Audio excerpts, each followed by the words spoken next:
क्योंकि अगर Indian air force आ जाती और पूरी वॉर इंडिया के फेवर में लड़ी जाती। क्या आप लोग भी बहुत ज्यादा ओवर थिंकिंग करते हो और कभी कभार उसकी वजह से एक कंक्लूसिव एक्शन नहीं ले पाते हो?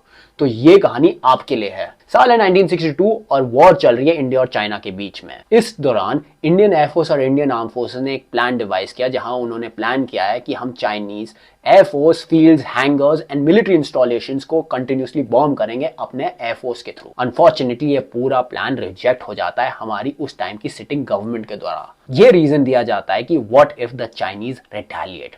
जी हाँ, क्या इफ चाइनीज हम पे रिटेलिएट करेंगे अपनी एयरफोर्स बेच के? ये सोचने की वजह से हमने अपनी एयरफोर्स चाइना पे भेजी ही नहीं।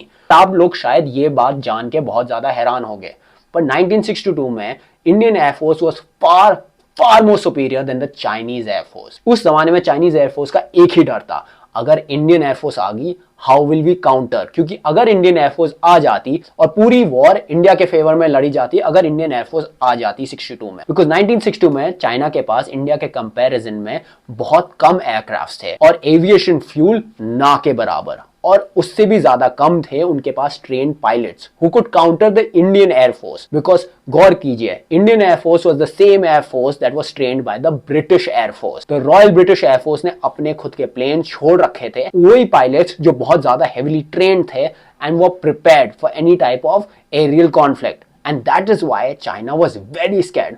बट क्योंकि हमारी पॉलिटिकल लीडरशिप कोई एक सब्सटैंशियल डिसीजन ले ही नहीं पाई और बहुत ज्यादा ओवर थिंक करने लगी, थिंकिंग कि अगर हम ये करेंगे तो इसका रिपरकशंस क्या होगा या दूसरे लोग क्या करेंगे, उसकी वजह से हमने कभी राइट एक्शन लिया ही नहीं। That is why 62 became a debacle and a disaster for us. And that is why it is important to become a doer and not just a thinker.